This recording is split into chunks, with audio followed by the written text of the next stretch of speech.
बिस्मिल्लाहिर्रहमानिर्रहीम, अस्सलाम वालेकुम टू एवरीवन। आज हम बात करेंगे पेन के बारे में। International association for the study of pain यानी IASP के मुताबिक ये एक इमोशनल सेंसरी रिस्पॉन्स है हमारी बॉडी का टू इंजरी और टू डैमेज टिश्यू, यानी हमारी बॉडी का एक डिफेंस रिस्पॉन्स है टिश्यू डैमेज या इंजरी का, तो उसको हम पेन कहते हैं। पेन एक सब्जेक्टिव डेटा है, यानी कोई डायग्नोस्टिक प्रोसीजर या कोई डायग्नोस्टिक टेस्ट नहीं है ताकि हम उससे ये फाइंड आउट कर सके कि पेन जो है वो किस ऑर्गन में हो रहा है कि और उसकी इंटेंसिटी क्या है। उसके लिए असेसमेंट के लिए हम फेशियल रीडिंग स्केल और हम क्वेश्चनेयर करते हैं और फेस रीडिंग या उसकी जो है न्यूमेरिकल स्केल यूज़ करते हैं कि उसकी इंटेंसिटी क्या है, लेकिन ऑब्जेक्टिव डेटा हम इस तरह रिसीव नहीं कर सकते, तो उसके लिए सब्जेक्टिव डेटा लेना ज़रूरी है। क्लिनिकल मैनिफेस्टेशन की अगर हम बात करें तो colour of the skin change हो जाता है और टेकिकार्डिया और हाइपरटेंशन। टेकिकार्डिया और हाइपरटेंशन की मेन कॉजेज जो है वो है वेजो कंस्ट्रक्शन, यानी वो पेन के दौरान वेजो कंस्ट्रक्शन हो जाता है, तो उस वजह से पेशेंट टेकिकार्डिक भी हो जाता है और हाइपरटेंसिव भी। तो क्लिनिकल मैनिफेस्टेशन में है the redness of the skin, tachycardia और हाइपरटेंशन। अगर टाइप की हम बात करें तो on the basis of duration, तो ड्यूरेशन में या एक्यूट होगा या क्रोनिक होगा। एक्यूट जो है वो उसकी इंटेंसिटी ज़्यादा होगी और उसका टाइम ड्यूरेशन कम होगा, और क्रोनिक में टाइम ड्यूरेशन ज़्यादा हुआ होगा लेकिन उसकी जो इंटेंसिटी है वो कम होगी।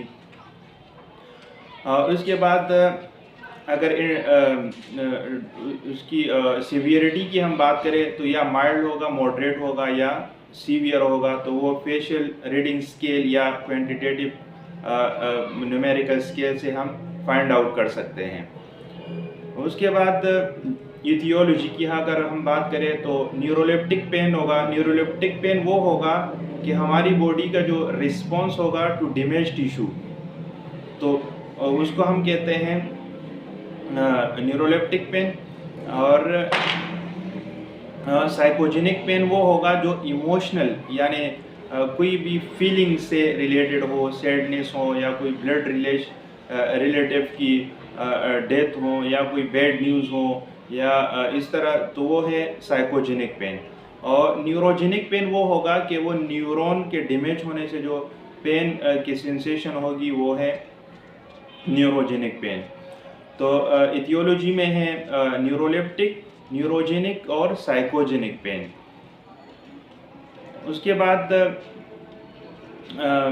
अगर पार्ट की बात करें तो उसमें है सोमेटिक होगा या रेफरल होगा। सोमेटिक ये होगा कि एक पर्टिकुलर बॉडी के पार्ट जो है वो डैमेज हो जाए तो वो एक स्पेसिफिक एरिया में होगा, स्पेसिफिक ऑर्गन में होगा।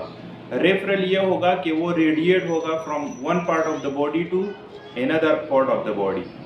अभी अगर हम ट्रीटमेंट की बात करें तो या फार्माकोलॉजिकल या नॉन फार्माकोलॉजिकल मेथड हम यूज़ करते हैं। फार्माकोलॉजिकल में यानी एनसेड देंगे, यानी ओपियोइड एनाल्जेसिक या non opioid analgesic. Opioid analgesic में हम वो पेन किलर देते हैं ताकि वो प्रोस्टाग्लैंडिन को ब्लॉक कर सके all over the body. Prostaglandin एक एंजाइम है जो हमारी बॉडी की जो पेन सेंसेशन है वो सेंट्रल नर्वस सिस्टम तक ले जाता है। तो जब हम ओपियोइड देते हैं तो वो प्रोस्टाग्लैंडिन को ब्लॉक करती हैं all over the body including the CNS। तो वो उसकी साइड इफ़ेक्ट ये है कि वो सेडेशन भी कराती है। और नॉन ओपियोइड एनाल्जेसिक यानी हम उसको एनसेड भी कह सकते हैं, जो पर्टिकुलर ऑर्गन यानी जो पेरिफेरल सिस्टम है उसमें प्रोस्टाग्लैंडिन को ब्लॉक करती है और सेडेशन नहीं कराती और सेंट्रल नर्वस सिस्टम पे कोई इफेक्ट नहीं होता।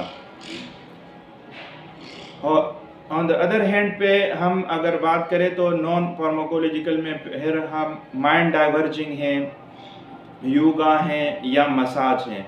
तो ये नॉन फार्माकोलॉजिकल ट्रीटमेंट है जिसमें हम विदाउट मेडिसिन उसके माइंड डाइवर्ट करके योगा करा के या मसाज करा के पेन को रिलीव करा सकते हैं।